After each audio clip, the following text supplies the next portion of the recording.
আমি একজন যুবক, আমরা অনেক সময় মজার ছলে বা বিশেষ উদ্দেশ্য ছাড়া ফেসবুক বা মেসেঞ্জারে 3 বার কবুল বলি। তাতে কি আল্লাহর দরবারে বিয়ে কবুল হয়ে যাবে? এতে কি কোনো গুনাহ আছে? পোলাপান বান্দরামি করার জিনিস খুঁজে পাও না? না, অনেক পোলাপান এগুলো করে। এমনকি এই যে নাটক সিনেমাতে অনেক সময় অভিনয়ের অংশ হিসাবে এগুলো করে না অভিনেতারা? এদের মধ্যে কেউ যদি মুসলমান হয়, কার যদি আল্লাহর প্রতি বিশ্বাস না থাকে তার কথা ভিন্ন, বেঈমান নিয়ে আমাদের আলাপ নাই। যে মুসলমান, যে আল্লাহর প্রতি ঈমান আছে, তার জানতে হবে নবী করিম সাল্লাল্লাহু আলাইহি ওয়াসাল্লাম বলেছেন সালাতুন জিদ্দুহুন্না জিদ্দুন ওয়া হাজলুহুন্না জিদ্দুন। 3টা বিষয় সিরিয়াসলি করলে যা হবে, দুষ্টুমি রসিকতা অভিনয় মজা করে করলে তা হয়ে যাবে কাহিনী বড় খতরনাক, বড় জটিল। অতএব আপনি দোস্ত দুষ্টামি করে কোনো ক্লাসমেট মেয়েকে বললেন অন্য 2-3 দোস্তের সামনে যে আমি ওরে বিয়ে করলাম, হ্যাঁ, এবং সেও অ্যাডাল্ট আপনিও অ্যাডাল্ট, দুজন সাক্ষীও আছে।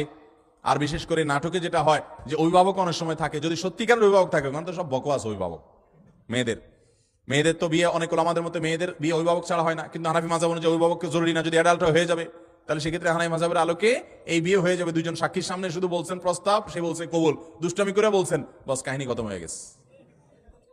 কথা বুঝেন নাই? খুব জটিল একটা বিষয়। ঠিক তালাকের বিষয়টা এরকম। আপনি বলবেন যে হুজুর আমি তো আসলে তালাকের উদ্দেশ্যে বলি না, আমি তো ভয় দেখানোর জন্য বলছিলাম, কাম হয়ে যাবে, এরপর আর এসব বলে লাভ হবে না। অতএব এগুলো সাবধানে করতে হবে। আল্লাহ আমাদেরকে এই সমস্ত বিষয়ে হেয়ালিপনা, দুষ্টমি, এগুলো থেকে বেঁচে থাকার তৌফিক দান করুন। সব জায়গায় ফাজলামি না। আমাদের নবী হযরত মুহাম্মদ সাল্লাল্লাহু আলাইহি ওয়াসাল্লামকে না সৃষ্টি করলে নাকি আল্লাহ তাআলা কোনো কিছু সৃষ্টি করতেন না, এটা কতটুকু সত্য? এরকম একটা হাদিস আছে, কিন্তু সেই হাদিসকে মুহাদ্দিসগণ, হাদিস বিশারদ, বিশ্লেষকগণ এই হাদিসকে জাল হাদিস হিসাবে চিহ্নিত করেছেন। এর সনদ বিশুদ্ধতার সূত্রে বর্ণিত নয়। লাউলা খুলিকতু লামা খুলিকাতিল আফলাক, নবী সাল্লাল্লাহু আলাইহি ওয়াসাল্লাম যদি সৃষ্টি না হতেন আসমান জমি সৃষ্টি হতো না। ভাইরা আমার, নবী সাল্লাল্লাহু আলাইহি ওয়াসাল্লামের মর্যাদা বলার জন্য মিথ্যা হাদিস বলার কোনো দরকার নাই। আল্লাহ তাআলা তার নবী সাল্লাল্লাহু আলাইহি ওয়াসাল্লামকে, তার হাবিবকে এমনি মর্যাদা দিয়েছেন, তার জন্য ভুয়া হাদিস বানানোর কোনো দরকার। তিনি সকল নবী রাসূলদের মধ্যে শ্রেষ্ঠ, তাকে আল্লাহ মেরাজে ডেকে নিয়ে সম্মানিত করেছেন, তাকে আল্লাহ তাআলা কিয়ামতের ময়দানে হাউজে কাউসার দান করবেন, তার শাফাআত হবে সবচেয়ে বড় শাফাআত, শাফাআতে কুবরা। তাকে আল্লাহ তাআলা কত মর্যাদা দিয়েছেন। অতএব ভুয়া ভিত্তিহীন হাদিস বলার দরকার নেই। বুখারীর হাদিসে আসছে, তিনি বলেছেন লা তুতরুনি কামা আতরাতিন নাসারা ইবনে মারইয়াম, খ্রিস্টানরা ঈসা আলাইহিস সালামের মর্যাদা বেশি বলতে গিয়ে ওনাকে আল্লাহর সন্তান বানায়া ঈমান হারা হয়ে গেছে। তোমরা আমার মর্যাদা বলতে গিয়ে এরকম সীমা লঙ্ঘন করবা না। এরপরে প্রশ্ন হলো, মোজ ধোয়া পানি পান করলে নাকি হারাম হয়, আসলে হাদিসে এমন কিছু আছে কিনা?